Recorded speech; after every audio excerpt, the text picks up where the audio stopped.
Hello students, welcome back to MD sir official channel and मैं उम्मीद करूंगा आप लोग सभी अच्छे से होंगे। तो आज के सेशन में हम लोग पढ़ने वाले हैं महाराष्ट्र बोर्ड के 10th स्टैंडर्ड का मैथ्स 2 दैट इज ज्योमेट्री। और ज्योमेट्री में आज हम लोग पढ़ेंगे चैप्टर नंबर 2 और चैप्टर नंबर 2 हमारा क्या है? Pythagoras theorem.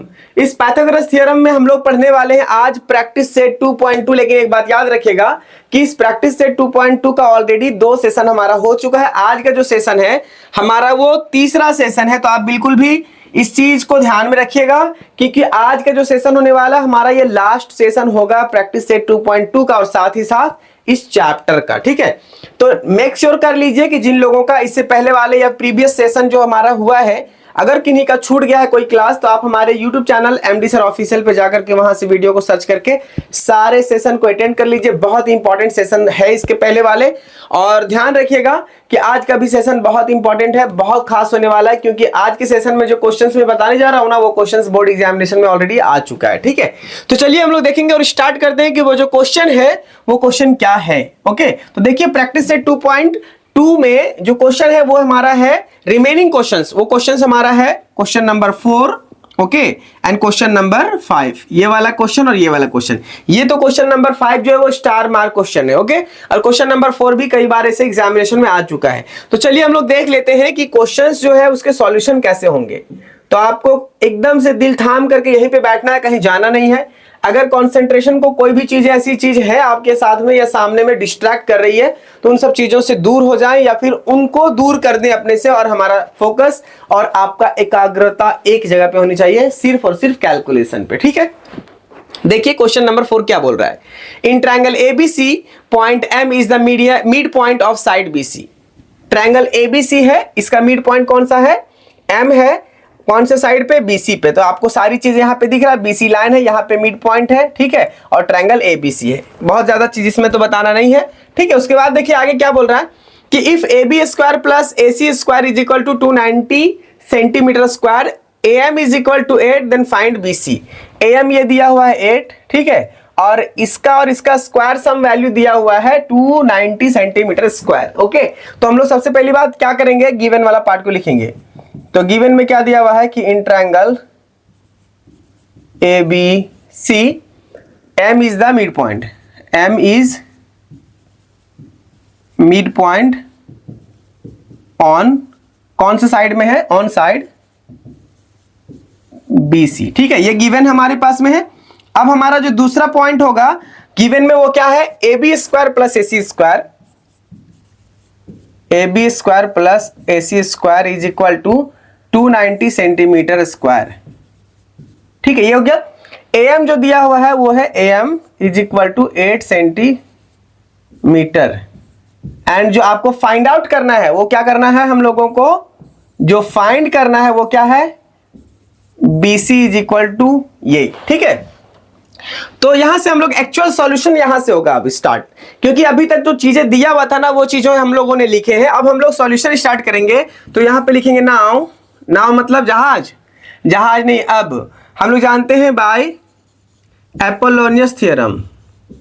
एपोलोनियस थ्योरम, एपोलोनियस थ्योरम क्या है मालूम है आप लोगों को? अगर किसी भी ट्रायंगल में एक सेगमेंट ड्रॉ किया गया है किसी एक वर्टेक्स से किसी उसके अपोजिट साइड में, और वो साइड को क्या कर रहा है? इक्वली डिवाइड कर रहा है, और उस पॉइंट का नाम है मिड पॉइंट। ये एम पॉइंट जो है ना वो क्या है? मिड पॉइंट है। और साइड बीसी को क्या कर रहा है? इक्वली डिवाइड कर रहा है, मतलब 2 इक्वल हाफ में उसको डिवाइड कर रहा है। तो इससे क्या पता चलेगा हम लोगों को कि एपोलोनियस थ्योरम ही यूज करना है। तो देयरफॉर हम लोग जानते हैं एपोलोनियस थ्योरम क्या होता है? साइड के सम का स्क्वायर। तो यहां पे क्या हो जाएगा? A B square plus A C square is equal to 2 segment A M का स्क्वायर, ए एम का square plus 2 half of the divided part of the opposite side of the vertex. जो वहां से ए का हम देख रहे हैं अपोजिट कौन सा है? बीसी साइड ना, तो बीसी का हाफ क्या हो जाएगा? B M. हम लोग लिख सकते हैं इसको बी एम। और बेसिकली आप इसी को कंसिडर करके चलिए, हम आगे बताएंगे कि वो चीजें कहां से हाफ हुआ है। ठीक है, फिलहाल आप यहां पे देखिए A B square plus A C square कितना है? यहां पे देखिए 290 है इज इक्वल टू 2 AM है ना। AM की वैल्यू कितना है? 8 है, तो 8 लिखिए, स्क्वायर हो जाएगा प्लस 2BM का स्क्वायर। ठीक है, अब यहाँ पे 290 एज इट इज रहेगा, इक्वल टू यहाँ पे देखिए 2 इंटू 8 8 64 ना, 64 हो जाएगा प्लस 2 BM स्क्वायर। अब देखिए फिर से वापस यहाँ पे 290 इज इक्वल टू यहाँ पे हो जाएगा 128, 2 4 जा 8, 2 6 जा 12, ओके, और ये हो जाएगा प्लस 2 BM स्क्वायर। ठीक है, अब इसको इस साइड शिफ्ट कीजिए, तो 290 में माइनस कर देंगे 128 is equal to 2 BM square. Okay, अब यहां तक अगर आपको क्लियर हो गया, क्लियर ही होना है, क्यों नहीं होगा उसका रीजन बताइए मुझे कि ना होने का। सिर्फ और सिर्फ अभी तक हम लोग अपोलोनियस थ्योरम को यूज किए, कुछ अलग चीज इसमें यूज किए ही नहीं है। ठीक है, अब इसको जब हम सब्ट्रैक्ट करेंगे तो हमारे पास क्या आएगा, 290 में से देखिए इसमें 200 में से 100 माइनस करेंगे, 100 बचेगा, 90 में से 28 माइनस कीजिए, है ना, तो कितना बचेगा हमारे पास 62, है ना, तो 162 बचेगा, 162 is equal to 2 BM square. अब इसको डिवाइड कीजिए, यहां से 162 को डिवाइड करेंगे 2 से, तो यहां पे बचेगा BM स्क्वायर। इसको डिवाइड कीजिए तो 8 एंड प्लस 1 आ जाएगा यहाँ पे 81 is equal to BM square. Taking square root both side, तो यहाँ पे क्या हो जाएगा 9 हो जाएगा ना, 9 इज इक्वल टू BM। यहाँ पे रीजन लिखे कि taking square root both side, taking square root both side. ठीक है, ये हो गया। अब हम लोग जान गए कि BM की जो वैल्यू है वो कितना है 9। ठीक है, तो 9 BM की वैल्यू, तो MC की वैल्यू भी 9 होगा, है ना, लेकिन ऐसा हम कैसे बोलेंगे बताइए। हम लोग यहां पे लिखेंगे 10 BM is equal to MC is equal to half of side BC। क्या है, साइड BC। तो इस बात का ध्यान रखिएगा आप लोग कि ये जो है वो BC का वैल्यू हम लोगों को फाइंड आउट करना है। तो हम लोग जानते हैं BM की जो वैल्यू है वो MC के बराबर होता है, MC किसके बराबर होगा, हाफ ऑफ BC। तो सिंपल भाषा हम लोग कह सकते हैं कि BM is equal to half of BC, और ये हो जाएगा M is mid point, M is mid point on side BC। ठीक है, ये हो गया। तो फाइनली हम लोग यहां लिखेंगे जो BM होगा वो होगा हाफ ऑफ BC के बराबर। ठीक है, तो BM की वैल्यू कितना है 9 है, यहां से देखिए ये हो गया 9 इज इक्वल टू 1/2 BC। इसको आप क्रॉस मल्टीप्लाई करेंगे इधर से, तो यहां पे हो जाएगा 9 2 जा 18। ठीक है, तो इज इक्वल टू BC। तो देयरफॉर आपको क्या पता चला कि the value of BC is equal to 18, और क्या है हमारे पास में सेंटीमीटर स्क्वायर है ना, तो यहां पे हो जाएगा हमारा सेंटीमीटर। ठीक है, किसी को कोई दिक्कत, इसको मैं थोड़ा सा मिनिमाइज कर देता हूं क्योंकि मे बी राइट साइड वाला आपको नहीं दिख रहा होगा, तो यहां से आप इसका एक स्क्रीनशॉट ले सकते हैं अब। ओके, और ये आपको पूरा स्क्रीन विजिबल होगा आपके लिए, तो ये एक स्क्रीनशॉट लीजिए। बहुत ज्यादा टफ क्वेश्चन और टिपिकल नहीं था मेरे ख्याल से, बहुत चीजें आसानी से आपको यहां पे मालूम पड़ा होगा कि हम लोग क्वेश्चन नंबर 4 को कैसे सॉल्व किए। अब देखते हैं क्वेश्चन नंबर 5, और क्वेश्चन नंबर 5 थोड़ा सा आपको समझने के लिए समय लगेगा, है ना। पहले क्वेश्चन को समझिए, ये क्वेश्चन समझना बहुत इंपॉर्टेंट है। इसके दो मेथड है, लेकिन जो सिंपलेस्ट मेथड है मैं उसको बताऊंगा आज। ठीक है, इसका, और ये भी एक स्टार मार्क क्वेश्चन आप यहां पे देख रहे होंगे कि एक स्टार मार्क ऑलरेडी यहां पे दिया हुआ है ना। क्वेश्चन नंबर 5 में एक स्टार मार्क है, मतलब ये क्वेश्चन बहुत इंपॉर्टेंट है, इसको समझना जरूरी है। तो चलिए हम लोग देखते हैं यहाँ पे इसका स्टेटमेंटल वैल्यू जो आंसर रहेगा ना वो मैं डायरेक्टली एक ही बार में लिख दूंगा। पहले आप क्वेश्चन को समझ लीजिए, क्वेश्चन को समझाना जरूरी है और आपका समझना भी जरूरी है। ठीक है, तो यहाँ पे देखिए in figure 2.30 point T is in the interior of the rectangle PQRS, है ना। यहाँ पे देखिए एक रेक्टेंगल है PQRS जिसमें से एक इंटीरियर पॉइंट है that is T। Okay, T से यहाँ पे इंडिकेट किया है। आपको प्रूफ करना है TS square plus TQ square. यहाँ पे देखिए TS square plus TQ square जो होगा वो क्या होगा, TP square plus TR square के बराबर। ये आपको प्रूफ करना है। क्या करना है, प्रूफ करना है। ठीक है, अब दूसरा देखिए as on in the figure draw segment AB is parallel to segment SR। सेगमेंट AB देखिए, ये सेगमेंट AB जो है ना वो किसके पैरेलल होना चाहिए, वो SR के पैरेलल। तो एंड ATB, एक चीज आपको ध्यान रखना है कि यहाँ पे क्या है, एंड ATB जो है वो सिमिलर लाइन में है। ठीक है, तो यहाँ पे इस चीज को ध्यान रखिएगा, है ना, ध्यान रखना आपको पड़ेगा ये सारी चीजें। अब इसके आधार पर हम आपको बताने जा रहे हैं इसका डायरेक्ट सॉल्यूशन, ताकि आप लोगों को कम समय में जल्दी से जानकारी मिल जाए। तो यहां पे देखिए मैंने इसके स्टेटमेंट सारे लिख रखे हैं, यहां पे मैं आपको दिखाता हूं। ठीक है, ये हो गया हमारा स्टेटमेंट। सीधा कंस्ट्रक्शन स्टार्ट करेंगे और कंस्ट्रक्शन से कैसा हमारा आंसर का आते जाएगा वो आपको यहां से आसानी से मिल जाएगा। ठीक है, तो यहां पे देखिएगा, एक सेकेंड लगेगा यहां पे थोड़ा समझने में आप लोगों को। ठीक है, मैं इसको वापस से थोड़ा सा बड़ा करता हूं। ओके, और आप यहां से आराम से देख सकते हैं। ठीक है, पहले क्या करना देखिए, यहां कंडीशन में इसका एक मैं डायग्राम भी बताता हूं। डायग्राम कैसे ड्रॉ करेंगे कि draw diagonals P R and Q S and let them intersect at point O, draw segment T O. तो इसके लिए मैंने एक डायग्राम इसका पहले से रेडी कर रखा है। ठीक है, क्योंकि डायग्राम में ना बहुत समय जाता है ड्रॉ करने में, तो आपकी सहूलियत के लिए मैंने सबसे पहली बात है कि चीजें आपको समझ में आना है ना।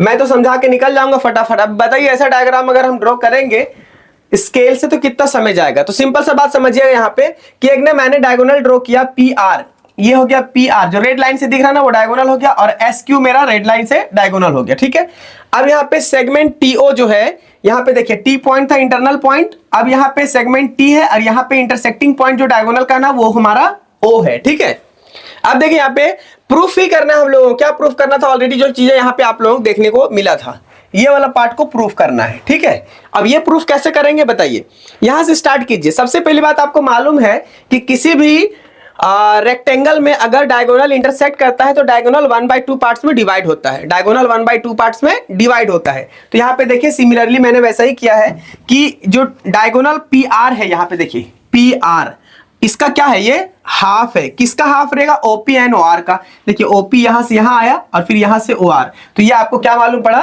कि ओपी और ओ आर क्या है, एक दूसरे का बराबर है। ठीक है, तो आप कंफ्यूज मत होइएगा।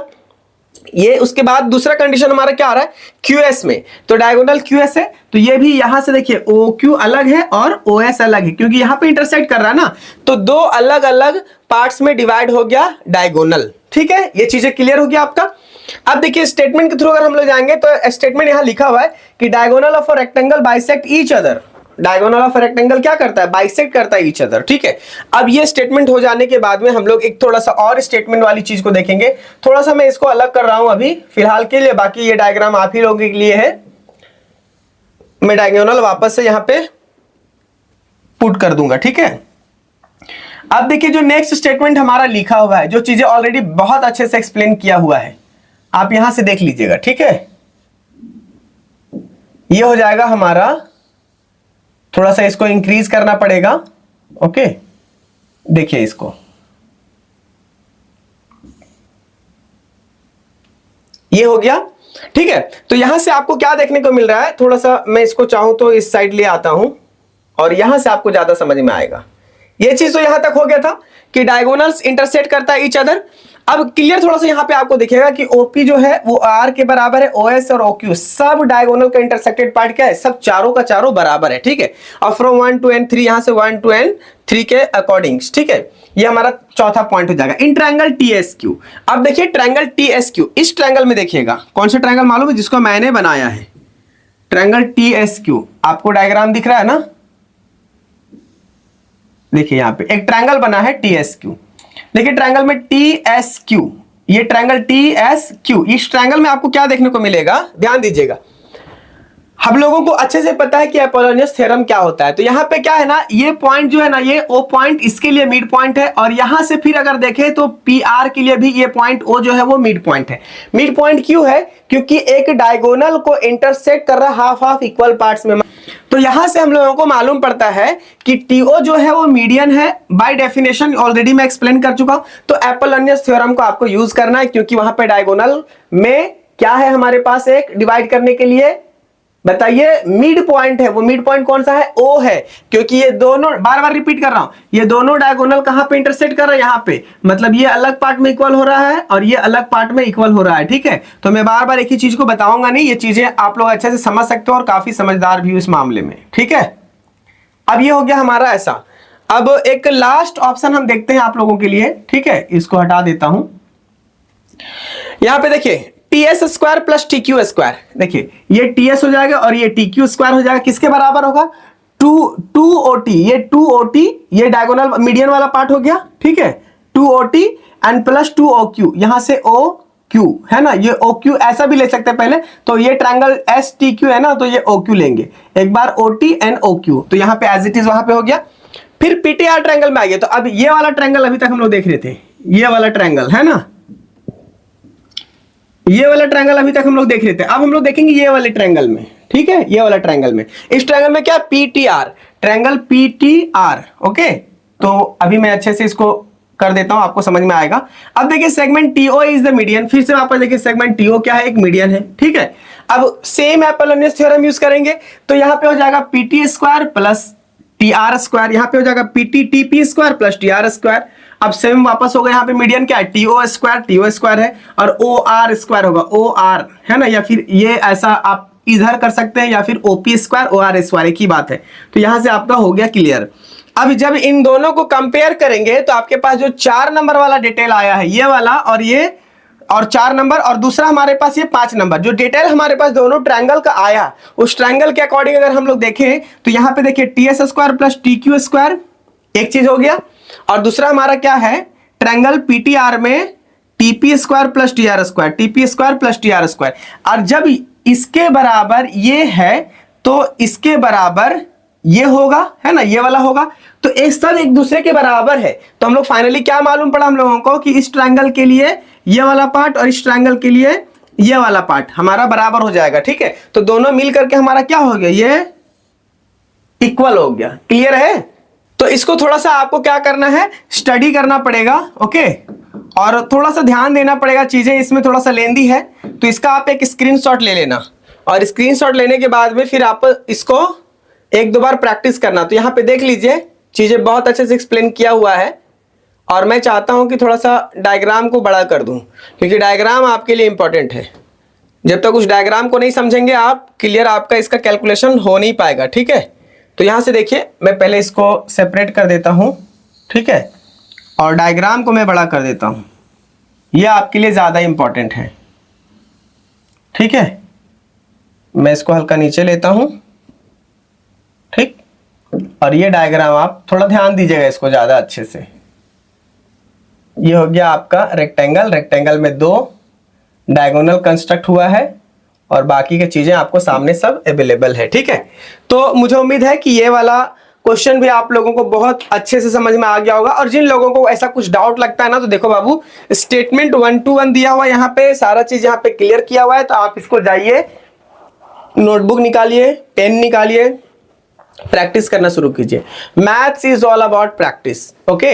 सो स्टेटमेंट में कितना भी एक्सप्लेन कर दूं, चीजें हम कितना भी बता दें, कितना भी क्वेश्चन का सॉल्यूशन दे दें, जब तक आप खुद से नहीं करोगे आपका सॉल्यूशन समझ में खुद ही नहीं आएगा, ठीक है। तो बेहतर होगा कि आप ज्यादा से ज्यादा खुद से सेल्फ प्रैक्टिस करें। और मैं इतने दावे के साथ कह सकता हूं कि अगर ये स्टेटमेंट को आप फॉलो करेंगे और इसी के हिसाब से अगर चलेंगे, और जिस हिसाब से मैंने इस डायग्राम को इस डायग्राम में यहाँ पे प्रेजेंट करके दिया आप लोगों को, ये कितना सटीक और इतना शॉर्टकट तरीका है जिससे आप लोगों को ये क्वेश्चन को समझने में बहुत आसानी होगा, ठीक है। तो मुझे उम्मीद है कि अगर चीजें आप लोगों को समझ में आ रहा है तो आप ज्यादा से ज्यादा लोगों तक इसको शेयर करें। और जिन लोगों ने हमारे चैनल एमडी सर ऑफिशियल को सब्सक्राइब नहीं किया, वो याद से हमारे चैनल को सब्सक्राइब कर लें, और साथ ही साथ बेल आइकन को जरूर दबा के रखें, क्योंकि जब भी मैं अपने यूट्यूब चैनल पे वीडियोस अपलोड करूंगा तो सबसे पहले नोटिफिकेशन आपको मिलेगा। तो उम्मीद है कि आप लोग सभी अच्छे से होंगे और अपना ख्याल रखेंगे। मिलते हैं आप लोगों से नेक्स्ट वीडियो में, न्यू सेशन में, and that will be the new chapter. तब तक अपना ख्याल रखिए। जय हिंद, जय भारत।